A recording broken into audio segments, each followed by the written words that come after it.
देखो, जब हम पढ़ रहे थे, when we were studying the motion parameter, तो आपको दो चीजें बताई गई थी कि rest, state of rest and state of motion. तो state of rest and state of motion पढ़ने के बाद हमने कंक्लूजन ये देखा था कि there is nothing called as absolute rest, there is nothing called as absolute motion. ना तो एब्सोल्यूट मोशन नाम की कोई चीज होती है, ना ही एब्सोल्यूट रेस्ट की नाम की कोई चीज होती है। There is always something called as relative rest और रिलेटिव मोशन। तो रिलेटिव रेस्ट और रिलेटिव मोशन से हमारा तात्पर्य क्या था वहां पे, कि we are looking the motion of an object with respect to its surrounding, या we are looking the motion of an object with respect to some observer. तो ऑब्जर्वर और ऑब्जेक्ट, और तीसरा क्या था, फ्रेम ऑफ रेफरेंस, जिसके respect में देख रहे हैं। अब ऑब्जर्वर खुद के रिस्पेक्ट में भी देख सकता है, ऑब्जर्वर किसी थर्ड पार्टी, थर्ड थिंग्स के बारे में भी उसको रिस्पेक्ट में लेके देख सकता है। जैसे हमने बस को देखा था, बस के ऊपर एक बच्चा बैठा हुआ था, तो वो देख रहा था, कभी ट्री को रिस्पेक्ट ले रहा था, कभी ग्राउंड को, कभी खुद को, और मोशन ऑफ बस को देख रहा था। बट अब तक जो हमने देखा था, उसके बाद हमने देखा कि वेलोसिटी क्या होती है, स्पीड क्या होती है। बट जो स्पीड और वेलोसिटी हम पढ़ रहे थे, वहां पे हमने एक चुपके से अजम्पशन मान लिया था कि हमारा ऑब्जर्वर है या फिर जो फ्रेम ऑफ रेफरेंस है वो रुका हुआ है, that is not in motion, वो मूव नहीं कर रहा। फ्रेम ऑफ रेफरेंस या फिर ऑब्जर्वर हमारा मोशन में नहीं था, यानी कि उनकी वेलोसिटी क्या थी, जीरो। ऑब्जर्वर की या फ्रेम ऑफ रेफरेंस की वेलोसिटी हमारी जीरो थी। बट अब हम एक केस देखेंगे कि अगर हमारा ऑब्जर्वर या जिसके रिस्पेक्ट में हम वेलोसिटी देख रहे हैं वो खुद मोशन में आ जाए या फिर वो खुद मूव करने लगे, तो फिर क्या होगा। फिर हम क्या करेंगे कि हम बोलेंगे उसको रिलेटिव वेलोसिटी या फिर रिलेटिव एक्सेलरेशन। तो असल में शुरुआत से ही ये रिलेटिव था, क्यों, हम किसी न किसी चीज के रिस्पेक्ट में देख रहे हैं ना वेलोसिटी को, या किसी न किसी चीज के रिस्पेक्ट में एक्सेलरेशन को देख रहे हैं। तो it was always relative velocity, it was always relative acceleration. बिना रिलेटिव के नाम का तो कोई था ही नहीं चीज। एक्सेलरेशन था तो रिलेटिव था, वेलोसिटी था तो it was also relative. But हम उसको, क्योंकि हमारा ऑब्जर्वर जो हमारा फ्रेम ऑफ रेफरेंस था दैट वाज स्टेशनरी, तो इसलिए हम इसको लूज टर्म्स में या फिर आम बोलचाल की भाषा में for the ease of saying, आसानी के लिए हम बोल देते थे कि वेलोसिटी कितनी है, एक्सेलरेशन कितनी है। Otherwise we would have said that कि रिलेटिव वेलोसिटी कितनी है विद रिस्पेक्ट टू ऑब्जर्वर या with respect to frame of reference, या हमारी रिलेटिव एक्सेलरेशन की वैल्यू कितनी है। तो हमेशा से यही रहा है, क्वांटिटी वाज रिलेटिव वेलोसिटी या quantity was relative acceleration. But क्योंकि हमारा ऑब्जर्वर या हमारा फ्रेम ऑफ रेफरेंस अब तक स्टेशनरी था, स्टेशनरी मतलब उसकी वेलोसिटी जीरो थी, इसलिए हम उसको वेलोसिटी या सिंपली एक्सेलरेशन बोल ले रहे थे। बट अब से बोलेंगे रिलेटिव वेलोसिटी या रिलेटिव एक्सेलरेशन। ठीक है। अब आपको डिस्प्ले पे तीन चीजें दिख रही होंगी, एक तो ये लड़का जो खड़ा हुआ है, एक व्हाइट कलर की कार और एक ब्लैक कलर की कार। आप ध्यान से सुनो, अगर मैं बोल दूं कि ब्लैक कलर वाली कार लेफ्ट साइड में मूव कर रही है 20 मीटर पर सेकेंड से, इतनी उसकी स्पीड है 20 metre per second. White colour वाली कार की स्पीड है राइट साइड में 10 मीटर पर सेकेंड, यानी कि व्हाइट कलर की कार जो है वो 10 मीटर पर सेकेंड की रफ्तार से राइट साइड में मूव कर रही है, और ब्लैक कलर की जो कार है वो 20 मीटर पर सेकेंड की रफ्तार से लेफ्ट साइड में मूव कर रही है। और ये स्टेशनरी जो लड़का खड़ा हुआ है, स्टेशनरी लिखा है ना इसके ऊपर, ये रुका हुआ है, it is not in motion. तो इसकी वेलोसिटी क्या हुई, ये रेस्ट पे हुआ, स्टेशनरी का मतलब रेस्ट, रेस्ट पे मतलब इसकी वेलोसिटी हुई 0 मीटर पर सेकेंड। ठीक है। अब अब ये बताओ, ये 0 मीटर पर सेकेंड वाला जो लड़का है जिसकी वेलोसिटी 0 मीटर पर सेकेंड है, इसके रिस्पेक्ट में व्हाइट कलर वाली कार की वेलोसिटी क्या होगी। एक ऑब्जेक्ट रुका हुआ है, उसके रिस्पेक्ट में व्हाइट कलर वाले कार की वेलोसिटी पूछ रहा हूं मैं, या स्पीड बताओ, जो मैंने स्पीड लिखी हुई है। 10 metre per second right side में मूव कर रही है व्हाइट कलर की गाड़ी, और जो आदमी खड़ा हुआ है, लड़का खड़ा हुआ है, उसकी वेलोसिटी जीरो है। तो उसके रिस्पेक्ट में अगर देखो, उसको रेफरेंस मान के देखो, तो व्हाइट कलर वाली कार की वेलोसिटी क्या है, 10 मीटर पर सेकेंड ना। -10। बेटा 10 ले लो, माइनस मत लो, आप इसी जिस डायरेक्शन में मूव कर रही है उसी को पॉजिटिव डायरेक्शन मान लो। जीरो था, जीरो का मतलब तो रेस्ट पे है, वहीं रुका हुआ है, तो राइट साइड में मूव कर रहा है, मान लो मैं राइट साइड को पॉजिटिव डायरेक्शन मानता हूँ। तो फिर क्या होगा, speed of object, speed of object क्या है, पॉजिटिव है, क्योंकि मैंने राइट साइड वाले मोशन को मान लिया कि लेफ्ट से अगर राइट कोई चीज जा रही है तो उसको मैंने पॉजिटिव मान लिया। ठीक है, तो ये मैंने अज्यूम कर लिया। तो इस केस में फिर ऑब्जेक्ट की स्पीड क्या आई, 10 मीटर पर सेकेंड थी, माइनस उसमें से ऑब्जर्वर की कर दो जो फ्रेम ऑफ रेफरेंस है, 10 - 0, तो आंसर क्या आया, 10 मीटर पर सेकेंड। ये अब तक की कहानी थी जो हम ले रहे थे ना, अब इससे पहले, इस कंसेप्ट को पढ़ने से पहले, कि वेलोसिटी क्या है, एक्सेलरेशन क्या है, क्योंकि हमारा ऑब्जर्वर था, उसकी जो वेलोसिटी या स्पीड थी दैट वाज ऑलवेज जीरो, ये हमारी जीरो थी, तो फाइनल आंसर जो था और ये दोनों सेम रहने वाले थे। बट अगर मैं दूसरा एक क्वेश्चन पूछूं आपसे सिमिलर, कि अब ब्लैक कलर वाले की बताओ, साइन आप राइट साइड में मोशन है वो आपको दिख गया कि वो पॉजिटिव है, तो ब्लैक कलर वाले की स्पीड बताओ with respect to this boy, जो ये लड़का खड़ा हुआ है इसके रिस्पेक्ट में, स्टेशनरी ऑब्जर्वर के रिस्पेक्ट में, ब्लैक कार की वेलोसिटी बताओ, स्पीड बताओ। 20 मीटर पर सेकंड, सेंटीमीटर। है ना, बट क्योंकि नेगेटिव डायरेक्शन में है, पॉजिटिव डायरेक्शन के जस्ट अपोजिट डायरेक्शन में जा रहा है, this means it is negative velocity, है ना भाई। तो क्या करोगे, ऑब्जेक्ट की वेलोसिटी लिख दो, -20 है, उसमें से माइनस कर लो ऑब्जर्वर की, तो क्या आया, आंसर आया -20 मीटर पर सेकेंड। क्यों, क्योंकि ये लेफ्ट साइड में है ना, इसलिए माइनस लिख दिया, ठीक है। लेकिन अब तक तो था स्टेशनरी, अब मैं बोलता हूं कि आप व्हाइट कलर की जो ब्लैक कलर की कार है उसकी वेलोसिटी बताओ with respect to white colour की कार, जो ब्लैक कलर वाली गाड़ी है उसकी वेलोसिटी व्हाइट कलर वाली के हिसाब से बताओ, तो क्या करोगे, ऑब्जेक्ट की वेलोसिटी, ऑब्जेक्ट कौन सा है हमारा इसमें, मैंने बोला व्हाइट ब्लैक कलर की कार, तो ऑब्जेक्ट की वेलोसिटी नेगेटिव डायरेक्शन में है 20 मीटर पर सेकेंड, उसमें से माइनस करो क्या, -10। माइनस ऑब्जेक्ट की तो -10, तो टोटल -20 और -30 आया, यानी कि -30 metre per second, -30 metre per second होगी। अगर वही बोलूं कि व्हाइट वाली कार की बताओ with respect to black car, white वाली की with respect to black car क्या होगी, व्हाइट की वेलोसिटी पॉजिटिव डायरेक्शन में तो 10 ले लिया, माइनस करो जिसके से माइनस रिस्पेक्ट में ले करें। रहे हो तो -20, तो 10 माइनस -20 ये क्या आया, 10, 30, ठीक है। यानी कि ये दोनों एक दूसरे की तरफ चल रही हैं, अगर बोलो व्हाइट वाली ब्लैक वाली के किस हिसाब से चल रही है, तो बोलोगे कि सर 30 मीटर पर सेकेंड जा रही है, क्योंकि ओवरऑल उसकी velocity with respect to black positive direction में 30 है, और ब्लैक वाली की उससे अपोजिट डायरेक्शन में 30 है, ठीक है।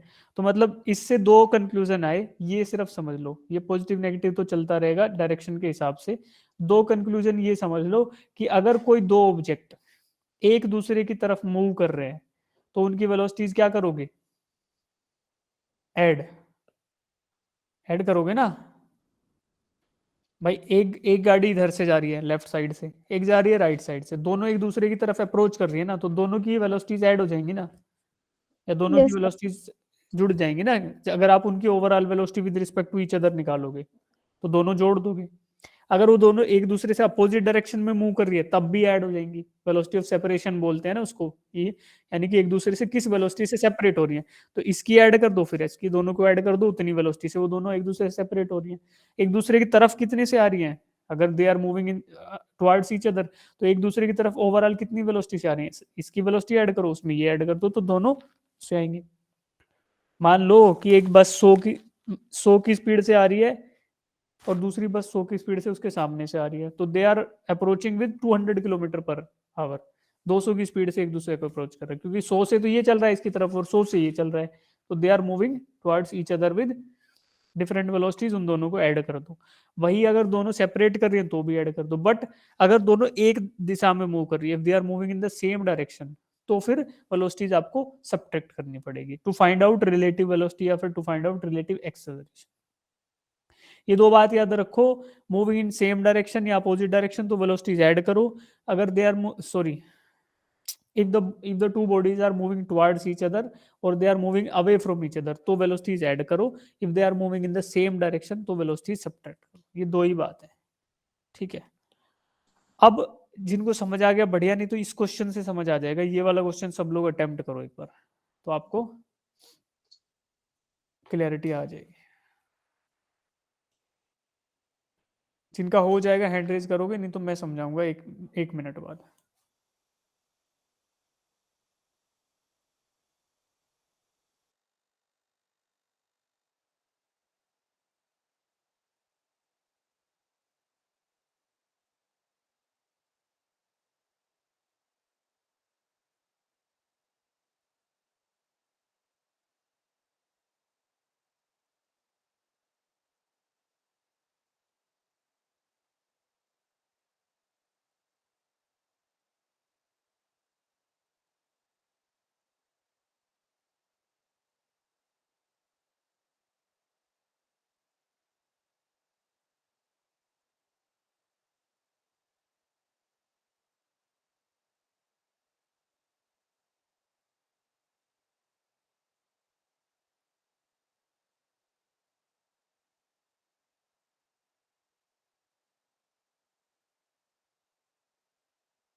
देखो, a passenger train of length 60 metre travels at a speed of 80 kilometre per hour. एक पैसेंजर ट्रेन है, लेंथ दिया आपको 60 मीटर्स, ये ट्रेवल कर रही है 80 किलोमीटर पर आवर से। तो देखो, इसको आप पहले ड्रॉ कर लो, चित्र बनाना जरूरी है फिजिक्स में। तो there is some passenger train, इसमें पैसेंजर्स बैठे हुए हैं, ठीक है।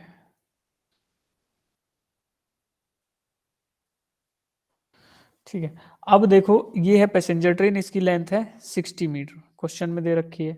It is travelling with speed of 80 kilometre per our. तो इसको मैंने एज्यूम कर लिया कि राइट साइड में मूव कर रही है विद 80 किलोमीटर पर आवर से। एक और ट्रेन है फ्राइट ट्रेन, फ्राइट ट्रेन मतलब मालगाड़ी, जिसकी लेंथ दी गई है 120 मीटर और इसकी स्पीड दी गई है 30 किलोमीटर पर आवर। इसको मैंने मान लिया अभी के लिए कि they are moving towards each other, एक दूसरे की तरफ मूव कर रही हैं। When they are moving in opposite direction, तो अपोजिट में भी ये एज्यूम कर लिया कि they are moving towards each other, ठीक है। तो अब मुझे फाइंड आउट करना है कि डिस्टेंस कितना चलेगी। पहले डिस्टेंस देख लो, वैसे इस क्वेश्चन में डिस्टेंस की जरूरत नहीं है, पर फिर भी देख लो। एक ब्रिज का क्वेश्चन था जहां पे हमने फाइंड आउट किया था कि ब्रिज को क्रॉस करने में ट्रेन कितना टाइम ले रही है। तो वहां पे हमने डिस्टेंस कैलकुलेट किया था, तो आप याद करो कि the total distance travelled by the train to cross a bridge was equal to the length of the train plus length of the train of the bridge. Bridge और ट्रेन की दोनों की लेंथ को जोड़ दोगे तो मुझे मिलेगा total distance that has to be travelled by a train just to cross the bridge. तो ये भी सिमिलर सिचुएशन है। यहाँ पे क्या है, यहाँ पे दो ट्रेन है, एक ट्रेन, एक ब्रिज की जगह एक ट्रेन है। ये देखो, इस बॉक्स को मैं मान लेता हूँ मालगाड़ी और इस फोन को मैं मान लेता हूँ पैसेंजर ट्रेन। अब देखो कि just when they are touching, जब वो बिल्कुल एक दूसरे के सामने आ गई, यहां से मैं डिस्टेंस कैलकुलेशन स्टार्ट करूंगा। तो देखो, जब ये एक दूसरे को क्रॉस करेंगी, ये आई गाड़ी इसके आगे से ऐसे, ये क्रॉस कर गई ऐसे, तो ये पहले वाली कंडीशन से इस कंडीशन में आने में कितना चलना पड़ा, अभी आपको समझ नहीं आया, बट मैं एज्यूम करता हूँ। देखो, इस एक को रोके रखूंगा, खाली इसको मूव कराऊंगा to find out the distance. यहां से चले तो ये देखो, ये व्हाइट वाली ट्रेन के बराबर ट्रेवल इतना आते हुए कर गई, तो अब व्हाइट की लेंथ तो ट्रेवल हो गई। अब और कितना चलना पड़ेगा इसको जस्ट टू क्रॉस। अब देखो, ये खुद की लेंथ के बराबर और चलेगी, व्हाइट वाले की लेंथ प्लस खुद की लेंथ। तो total distance that has to be covered by the trains just to cross each other is equal to length of both the trains. उनको ऐड कर लो, तो टोटल डिस्टेंस अगर आप लिखोगे इस केस में तो क्या आएगा, that is to be 60 plus 120। इस इन दोनों को मिला के, दोनों ट्रेनों को डिस्टेंस जो मिला के देखोगे that has to be 120 metre, ठीक है। अब देखो, अब ये दोनों एक दिशा में चल रही है, when they are moving towards each other, तो उस केस में क्या करोगे, you have to add the velocity, जो मैंने आपको बताया था, when they are moving in opposite, when they are moving in opposite direction, they are moving towards each other, एक लेफ्ट जा रही है एक राइट जा रही है, तो इन दोनों का क्या हुआ, मूव तो अपोजिट दिशा में कर रही है, when they are moving in opposite direction but moving towards each other. तो यहाँ पे वेलोसिटीज आप ऐड कर लो, मैग्नीट्यूड की खाली बात करते हैं, तो रिलेटिव वेलोसिटी क्या आएगी, यानी एक दूसरे के रिस्पेक्ट में, वो आएगी 80 प्लस 30, यानी कि 110 kilometre per hour when they are moving towards each other, या फिर अपोजिट डायरेक्शन वाला case. When they are moving in same direction, same direction क्या होगा, एक आगे जा रही है 80 किलोमीटर की रफ्तार से, उसके पीछे पीछे धीरे धीरे एक ट्रेन आ रही है 30 किलोमीटर से, या फिर ऐसा हो सकता है सामने वाली जो जा रही है वो 30 की से जा रही है और उसको पीछे से ओवरटेक कर रही है जाके 80 से। तो उस केस में उनकी वेलोसिटी क्या होगी, सब्ट्रैक्ट हो जाएंगी। तो क्योंकि हम मैग्नीट्यूड के बारे में खाली चिंतित है, तो वी आर हायर से लोअर माइनस कर लेते हैं, यहाँ पे आएगा 50 किलोमीटर पर आवर, ठीक है, when they are moving in the same direction. अब मुझे पूछा गया क्वेश्चन में कि रेशियो बता दो वेलोसिटीज का, ratio of the time taken by the passenger train. Time taken by the passenger train क्या रहेगा, that is going to be, देखो टाइम क्या होता है, times equal to distance upon velocity, ठीक है बेटा। तो अब एक केस तो ये हुआ जब 110 की स्पीड से चल रही थी, एक केस हुआ जो 50 की स्पीड से चल रही थी। तो मैं क्या करूंगा, I will to find out time I will divide distance by velocity, पर दोनों में डिस्टेंस तो सेम ही रहेगा, क्रॉस करते टाइम 180 का ही उसको डिस्टेंस कवर करना पड़ेगा। तो आप क्या करोगे, you just have to divide this 180, अगर एक बार ले लेते हो तो 110, ये आया मेरा क्या, पहले वाला टाइम, मान लो T1 बोल दिया, दूसरा आएगा 180 डिवाइडेड बाय 50। तो 180 को मैं ना भी लिखूं तो मुझे रेशियो क्या मिल जाएगा, दो वैल्यू मिलेंगी रेशियो की, 110/50 यानी कि 11/5, और दूसरा जस्ट इसके अपोजिट जो होगा 50/110 यानी 5/11। तो 11/5 एक ऑप्शन मिला, एक 5/11 मुझे ऑप्शन मिला। तो अब मुझे चूज वो करना है जो मुझे ऑप्शन में दिया हो। क्यों? क्योंकि मुझे ये नहीं बताया गया कि first case to second case पूछ रहा है या second case is to first case पूछ रहा है। तो इसलिए मेरे पास हमेशा दो ही ऑप्शन निकलने वाले हैं, 11/5 और 5/11। बट क्योंकि क्वेश्चन में केवल ये वाला दिया है, इसलिए मैं डी को टिक कर दूंगा।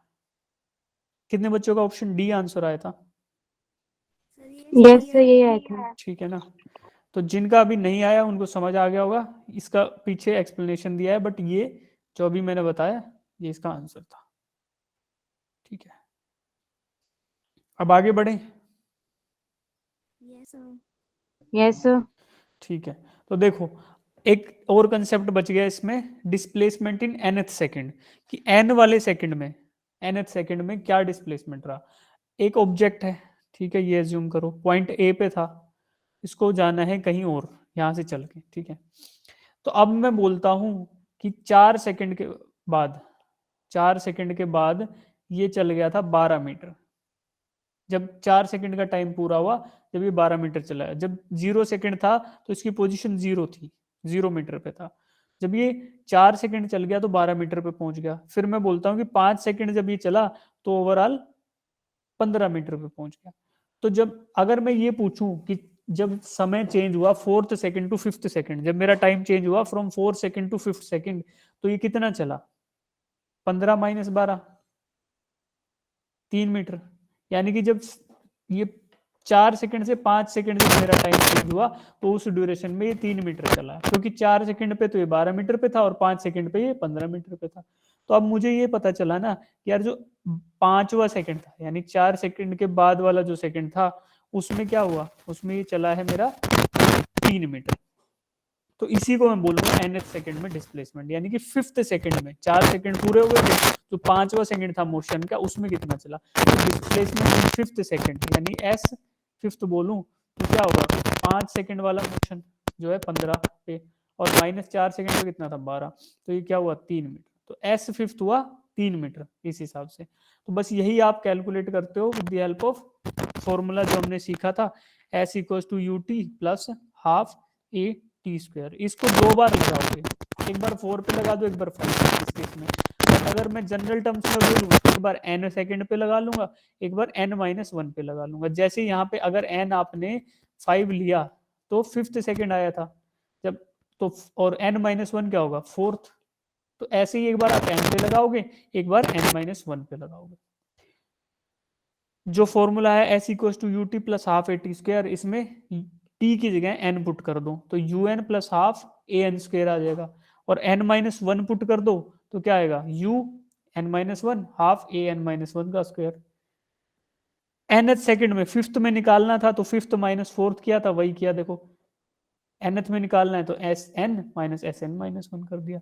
इन दोनों वैल्यूज को आप इन इक्वेशन 1 और 2 से पुट करो और सोल्व करके ये आपको मिलेगा फाइनल एक फॉर्मूला कि nth सेकंड में, वो कोई भी हो, first second third fourth fifth जो भी सेकंड होगा, nth सेकंड में डिस्प्लेसमेंट क्या रहेगा, that is u plus A by two into two N minus.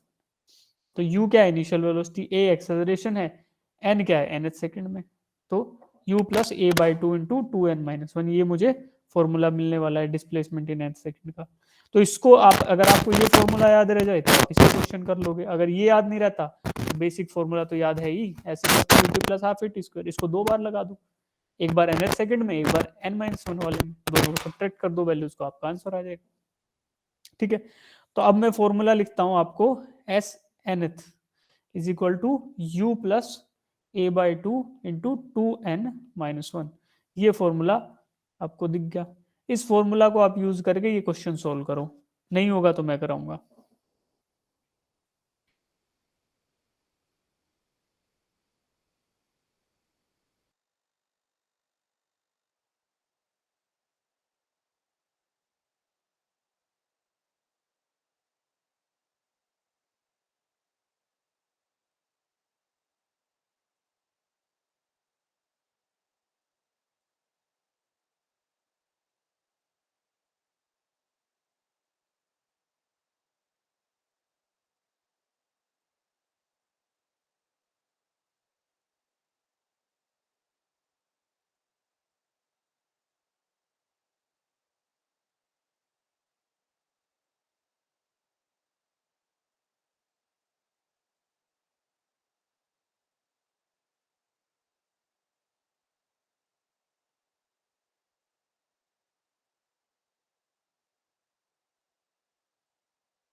हुआ किसी से?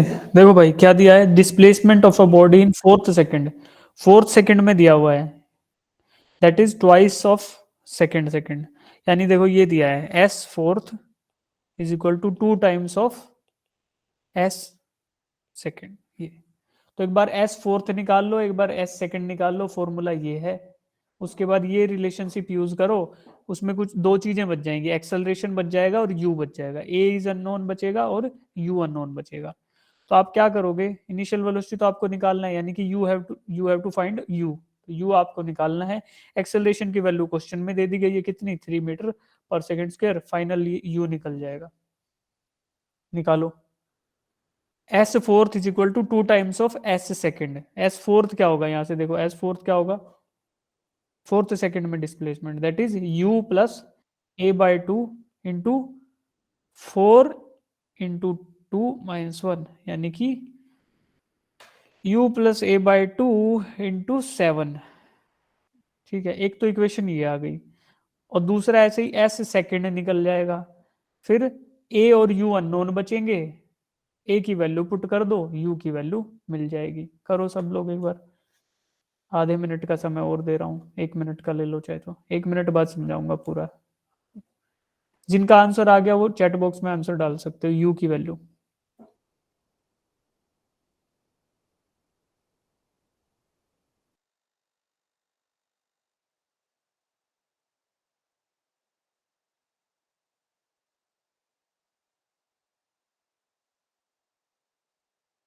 Three by two metre per second किसका आया? हाँ सही है।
ठीक है, 3/2 जिनका आंसर आया वो हैंड रेज रखो।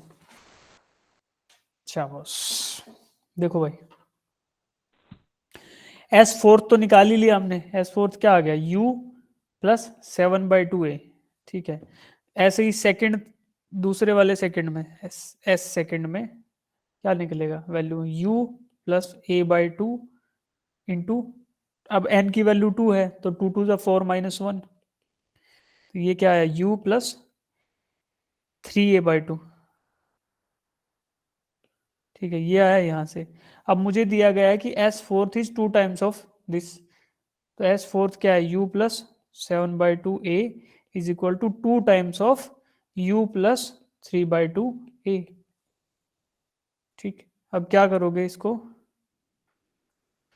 सोल्व कर लो, u plus 7/2 a is equal to 2u plus 3/2, sorry 3a, 2 तो कैंसिल हो जाएगा, 2 से मल्टीप्लाई हो गए, तो 3a।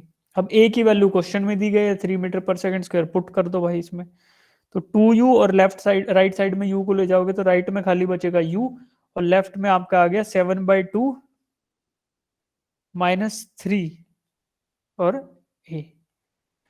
7/2 - 3 into a is going to be 1/2 a, यानी a/2 is equal to u, और a की वैल्यू क्या है 3, तो u is equal to 3/2 metre per second. ठीक है, जिन बच्चों को डाउट है इसमें कि समझ नहीं आया तो हैंड वो पूछ लो, अनम्यूट करके पूछ लो। ठीक है, अब एक तो क्वेश्चन आप कर दो, क्वेश्चन नंबर 2, उसके बाद मैं देखता हूँ कौन सा कराना है। क्वेश्चन नंबर 2 स्टार्ट करो सब लोग, क्विक असाइनमेंट 3 में question number 2।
A body covers 200 centimeter in first 2 seconds, 220 centimeter in next 2 seconds, next 4 seconds, sorry. Assuming constant acceleration, what is the velocity of the body at the end of 7th second? पहले 2 second में 200 centimetre चल गई, अगले 4 second में 220 centimetre चल गई। अब आपको इक्वेशंस ऑफ मोशन बताई गई हैं, उनके हिसाब से निकालो क्या velocity at the end of 7th second. ये दो फॉर्मूले यूज होंगे भाई इसमें। ठीक है, जिनका ये हो गया वो क्वेश्चन नंबर 4 कर लो, दोनों को एक साथ डिस्कस करेंगे। क्वेश्चन नंबर 4 भी अटेम्प्ट कर लो।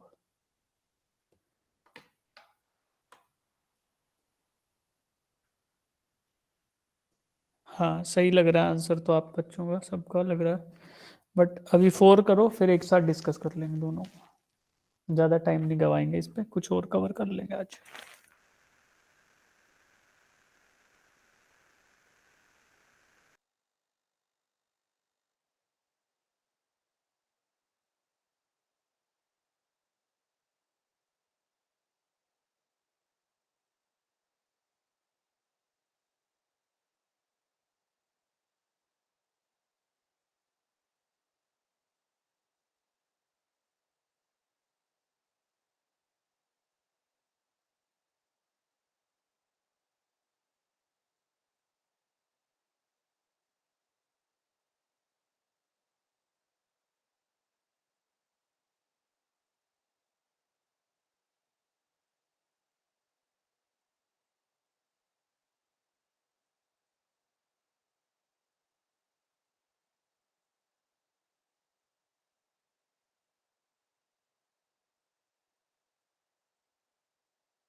हो गया 4। सर दोनों ही हो गए। हो गए। 6 मिनट आंसर आया। Yes sir. फोर्थ का है 6 मिनट। ठीक है, इस पहले वाले का है 10 सेंटीमीटर प्रति सेकंड, यस सर। और इसका है 6 मिनट्स। Yes sir. यार ये 6 मिनट शायद गलत लग रहा है, पर देखते हैं। 6 मिनट ही आएगा क्या? 75, 1500 एंड, हाँ ठीक है, 15। ठीक है, चलो देखते हैं।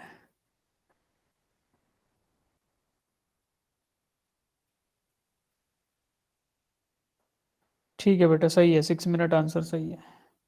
चलो, क्वेश्चन नंबर था 2। क्या दिया है? A body covers 200 centimetre in first 2 seconds. पहले 2 सेकंड में 200 सेंटीमीटर चलता है, फिर बचे हुए अगले 4 सेकंड में 220 चलता है। तो हम 6 सेकंड के लिए बोल सकते हैं कि displacement in 6 seconds is equal to 220 plus 200, यानी कि 420 सेंटीमीटर। ठीक है, इस चीज को यूज करते हुए हम निकालेंगे। देखो, distance travelled in first 2 second 200 centimetre, तो S equal to U T plus half A T square से आपने एक इक्वेशन प्राप्त करी जो आई U plus A is equal to 100। क्या किया? सिर्फ वैल्यूज पुट कर दी। डिस्टेंस वाज 200 और टाइम वाज 2 सेकंड, दोनों की वैल्यू डाल दी, तो आपके पास पहली इक्वेशन आई जो है कि u plus A is equal to 100। ठीक है, फिर क्या किया आपने? ऐड कर लिया डिस्टेंसेस को। पहले तो ये इक्वेशन आ गई, फिर डिस्टेंसेस को ऐड किया। Distance travelled in first 6 second वो आया 420। पहले 2 सेकंड का 200, अगले 4 सेकंड का 220, दोनों को जोड़ दो तो 6 सेकंड का 420 सेंटीमीटर। फिर वही equation s equal to U T plus half A T square लगा दी 420 सेंटीमीटर इन 6 सेकंड्स पे, तो 420 का तो डिस्टेंस आया और टाइम था 6, वो पुट करके आपके पास इक्वेशन नंबर 2 आई जो है 70 is equal to you plus 3a। पहली इक्वेशन आपको दिख रही है u plus A is equal to 100, और दूसरी दिख रही है 70 is equal to you plus 3a। इन दोनों में दो अननोन है और दो इक्वेशन है, u plus a, u and a are unknown. तो आप इन इक्वेशन 1 और 2 को यूज करते हुए यू और ए की वैल्यू निकालोगे, तो ए आएगा आपका -15 सेंटीमीटर पर सेकंड स्क्वायर, और यू आएगा 115 सेंटीमीटर पर सेकंड। तो ये दोनों वैल्यू आएंगी, इन दोनों को सोल्व करके फिर आप निकालोगे v equal to you plus a t. आपको फाइनल पूछा था ना, u तो आपका इनिशियल वेलोसिटी आ गया इस मोशन के लिए, फिर आपको फाइनल निकालना है। तो v equal to you plus a t, पहली इक्वेशन जो थी, 3 इक्वेशन की मोशन थी उनमें पहली इक्वेशन थी v equal to you plus a t. उसमें u की वैल्यू डालो 115, एक्सेलरेशन की डालो -15, टाइम आपको दिया है 7 सेकंड के बाद वेलोसिटी बताओ फाइनल वेलोसिटी, तो 7 डाल दिया टाइम और उसके बाद v is equal to 10 centimetre per second आ जाएगा। ठीक है, तो ये वाला सोल्यूशन देख लोगे, समझाया। अब बात करते हैं क्वेश्चन नंबर 4 की। ये तो सिंपल है, एक पुलिस मैन दौड़ रहा है किसके, चोर के पीछे, तो इन दोनों की स्पीड का गैप क्या आएगा, 75 की स्पीड से पुलिस वाले को दौड़ना पड़ेगा। ऐसा तो हो नहीं सकता ना कि भाई धीरे दौड़ेगा और उसको पकड़ लेगा, किसी को पकड़ने के लिए हमें तेज दौड़ना पड़ेगा। तो 75 से दौड़ रहा है पुलिस वाला और 60 की स्पीड से दौड़ रहा है चोर, तो गैप कितना हुआ 75 माइनस 60, तो 15 किलोमीटर प्रति घंटा की रफ्तार से पुलिस वाला चोर के नजदीक आता जा रहा है। तो आपको पूछ रहे हैं कि 1.5 किलोमीटर दौड़ के उन्होंने पकड़ा, 150 मीटर दौड़े और फिर उसने पकड़ लिया, तो टाइम क्या रिक्वायर्ड हुआ, डिस्टेंस जो उसको चलना था, और स्पीड, स्पीड रिलेटिव स्पीड भाई, कि कितने स्पीड से उनके बीच का गैप कम हो रहा है। 75 से पुलिस वाला दौड़ रहा है और 60 से दौड़ रहा है चोर, तो बीच में गैप कितनी स्पीड से कम हो रहा है, 15 किलोमीटर प्रति घंटा की रफ्तार से उनके बीच का गैप कम होता जा रहा है। तो टोटल डिस्टेंस वाज 150 मीटर या फिर 1.5 किलोमीटर, 150 1500 मीटर या फिर 1.5 किलोमीटर, 1.5 किलोमीटर, और डिवाइडेड बाय जो स्पीड थी उनकी दैट वाज 15, तो 1/10 of an hour, 1/10 of an hour आ गया। तो 1 घंटे में 60 मिनट होते हैं, तो 1/10 आवर में 6 मिनट हो गए। ठीक है, तो ये आप लगा के इसे निकाल लोगे। अच्छा एक चीज बताओ, तुम भी 1.5 ही बोलते हो ना 1.5 को 1.5, Yes, sir. Yes, sir. ढाई Yes. 1.5 Yes, ना, sir. कोई इशू नहीं है उसमें। ठीक है, हिंदी का ही है वैसे ये। ठीक है बेटा, अब किसी को डाउट है तो पूछ लो, नहीं तो कुछ नया शुरू करते हैं। अब देखो ये क्वेश्चन जो है ये आप लोग कर लोगे, 1 कर लोगे घर पे, 3rd कर लोगे और 5th, ये करना जरूरी है। ठीक है, सिमिलर है पर कर लोगे तो थोड़ा कॉन्फिडेंस आ जाएगा, तो ये आप लोग कर लेंगे 1, 3rd एंड 5th। ठीक है, अब बढ़ते हैं आगे, फ्री फॉल। डाउट है किसी को अभी? No. सब लोग हाथ नीचे कर लो, चलो मैंने कर दिया, टाओ छोड़ो। अब देखो फ्री फॉल, फ्री फॉल का मतलब क्या होता है, फ्री में फॉल, तो जो अपने आप मूव करती हो कोई चीज। ठीक है। फ्री का मतलब है कि free of any other force, एक ही फोर्स लगेगा, क्या, ग्रेविटी, ग्रेविटी के अलावा उस पर कोई भी फोर्स ना लगे तो उसको बोलेंगे क्या, फ्री फॉल। तो motion of an object under the gravitational effect only, तो ओनली बहुत इंपॉर्टेंट है यहाँ, अति आवश्यक है ओनली। क्यों? क्योंकि सिर्फ ग्रेविटी का फोर्स लगना चाहिए, that means it is a free fall thing. अगर ग्रेविटी के अलावा कोई फोर्स लगेगा this means it is not under free fall. तो क्या क्या कंडीशन हो सकती है देखो फ्री फॉल की, आपको पहले तो ये दिखाता हूं, ये देखो क्या डिफरेंस पता चला। इसको यही मान लो यार, ये ऐसा ही मानो इसको, ये थोड़ा चेंज हो गया एनिमेशन चलते टाइम, इसको फेदर ही मानो, चेंज नहीं हुआ कुछ, इसको फेदर रिज्यूम कर लो राइट वाले को। ठीक है, तो आप मेरे को बताओ कि दोनों चीजें थी, एक हथौड़ा था और एक फेदर था, ये दोनों नीचे गिरे, तो एक बार तो वैक्यूम चैम्बर में गिरे और दूसरा एयर रेजिस्टेंस जहाँ पे था, यानी कि जहाँ पे वातावरण था, जहाँ पे एटमोस्फियर था। तो एक बार एटमोस्फियरिक एयर में गिरे और एक बार गिरे वैक्यूम चैम्बर में, तो डिफरेंस क्या रहा, देखो वैक्यूम चैम्बर में दोनों एक साथ गिर रहे हैं बिल्कुल बिना हिले डुले, बिना हिले डुले एक साथ गिरे, और वो एकदम घूमता हुआ लहरता हुआ गिर रहा है। तो एयर रेजिस्टेंस कहाँ पे लगा, राइट साइड में जो था, उसने क्या किया, अलग अलग ऑब्जेक्ट को अलग अलग तरीके से इफेक्ट किया। तो इसमें फ्री फॉल कौन सा हुआ, पहले वाला कंडीशन ये या दूसरे वाला, ये पहले वाला या दूसरे वाला फ्री फॉल, सेकंड। Second वाला. सेकंड। कितने बच्चे बोल रहे सेकंड वाला फ्री फॉल हुआ,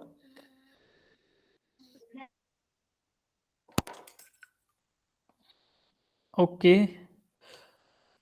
ओके बस, क्या यार इतना समझाता हूँ फिर भी गलत बता देते हो।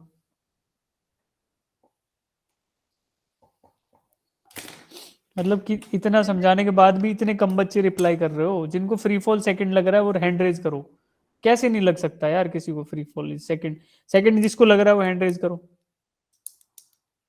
शाबाश, सारे के सारे गलत हो, अब हाथ नीचे कर लो सब के सब। First is the case of free fall. Free fall के अंदर क्या था कि only the effect of gravity is considered ना, अंडर ग्रेविटेशनल इफेक्ट ओनली। तो कोई चीज नीचे गिर रही है इसका मतलब ग्रेविटी तो उस पर लगी रही है। बट सेकंड केस में क्योंकि एयर था तो लिखा भी हुआ है मोटा मोटा एयर रेजिस्टेंस। एयर रेजिस्टेंस क्या होगा, किसी भी चीज पे ऊपर लगने वाला फोर्स, किसकी वजह से, एयर रेजिस्टेंस, हवा के दबाव से। जब किसी कोई चीज हवा में मूव करती है तो उसके ऊपर एयर रेजिस्टेंस लगता है ना। देखो एग्जांपल दिखाता हूँ, आज बहुत भीड़ है मेरे टेबल पे। देखो अब ये पेपर है, ठीक है, इसको मैं सीधा रख के अब मैं राइट साइड में लेके जा रहा हूँ लेफ्ट साइड में, तो देखो ये मुड़ जाता है ना पीछे। जब हवा इस पे चलेगी तो ये पीछे मुड़ गया ऐसे। मैंने तो इसको नहीं मोड़ा, ये सीधा था वर्टिकली। मैं इसके एक कोने को पकड़ के इधर लेके जाऊंगा तो देखो जब लेके गया तो पीछे मुड़ गया। क्यों मुड़ा, क्योंकि इस पे हवा ने अपना ड्रैग लगाया, जिस दिशा में जाना चाहता था उससे अपोजिट दिशा में हवा ने अपना दबाव लगाया। तो आप दूसरे केस में जब देख रहे हो एक हथौड़ा गिर रहा है और एक फेदर गिर रहा है यानी पंख गिर रहा है किसी पक्षी का, तो क्या है यहाँ पे डिफरेंस, दोनों के ऊपर हवा ऊपर दबाव लगा रही है। तो पंख हल्का था तो उस पर दबाव ज्यादा लग गया तो लहरें लेके गिर रहा है, और हथौड़ा था वो तो उस पर थोड़ा कम लगा, रिलेटिवली उस पर फोर्स ग्रेविटी का ज्यादा था तो उस पर इफेक्ट कम दिखा बट लगा उस पर भी। जब एयर होगा तो इसमें दो चीज लग गई ना, एक तो ग्रेविटी नीचे की साइड और दूसरा ऊपर की तरफ एयर रेजिस्टेंस। तो जब एक से ज्यादा चीजें लग गई, एक से ज्यादा फोर्सेस लग गए, तो this means it is not a free fall. Free fall वो हुआ जहां पे ग्रेविटेशनल इफेक्ट है, खाली सिर्फ ग्रेविटेशनल इफेक्ट है, ठीक। तो देखो वैक्यूम चैम्बर है, अगर वैक्यूम चैम्बर है तो वहां पे एयर रेजिस्टेंस नहीं होगा, खाली ग्रेविटेशनल फोर्स होगा जी। तो ये हुआ केस ऑफ फ्री फॉल, ठीक है। अब देखो हम लोग क्यों पढ़ रहे हैं फ्री फॉल यार, क्योंकि हमने अब तक पढ़ा कांस्टेंट एक्सेलरेशन की, हमने इक्वेशंस पढ़ ली जहां पे एक्सेलरेशन कांस्टेंट था, v equals to you plus a t. यहाँ पे एज्यूम क्या था कि कांस्टेंट एक्सेलरेशन इज कांस्टेंट।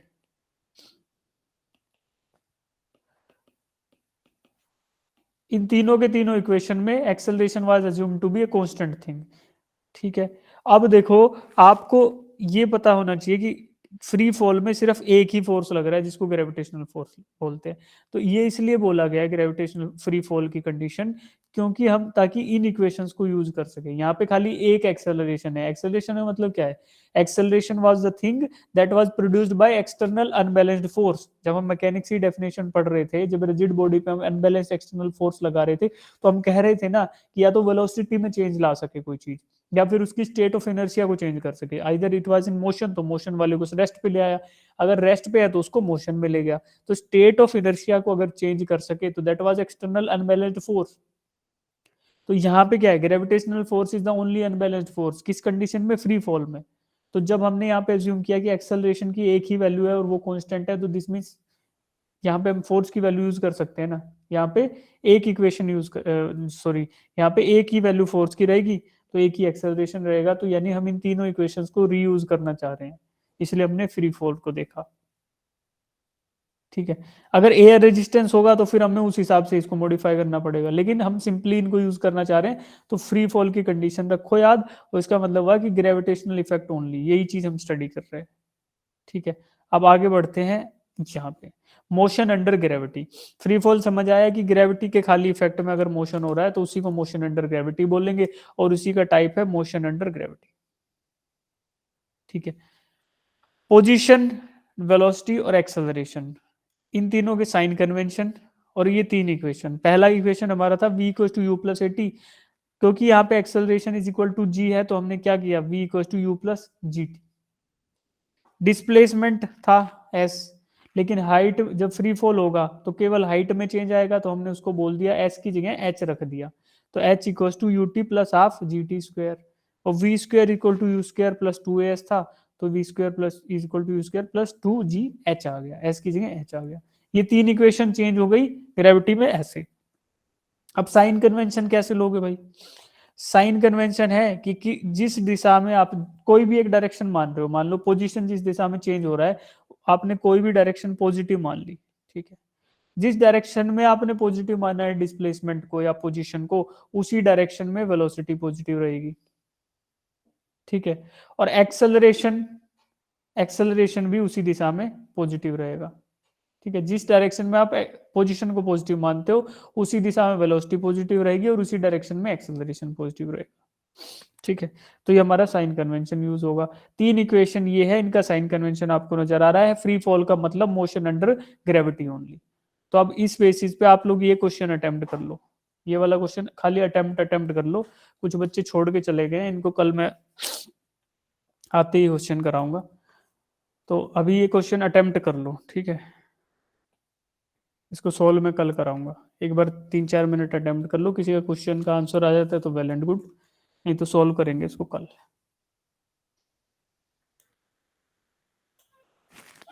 बच्चों के लिए अनबियरेबल हो जाती है ना फिजिक्स की क्लास, ऐसा लगता है कि सर बस हो गया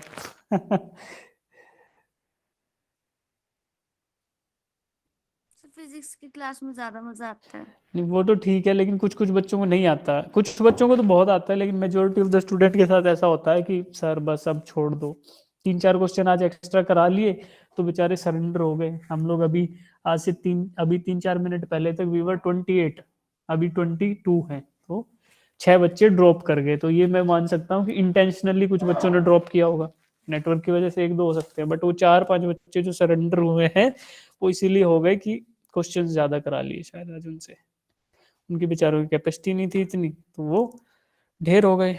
कोई बात नहीं, तो ये क्वेश्चन आज हम वैसे डिस्कस नहीं कर पाएंगे, हमारे पास सफिशिएंट टाइम नहीं है, तो इसलिए आप लोग इसको अटेम्प्ट कर लो, देखते हैं कोई बच्चा इसका आंसर दे पाता है कि नहीं जानने से पहले, तो वो बहुत अच्छा लगेगा। देखो सीरियसली अटेम्प्ट करो।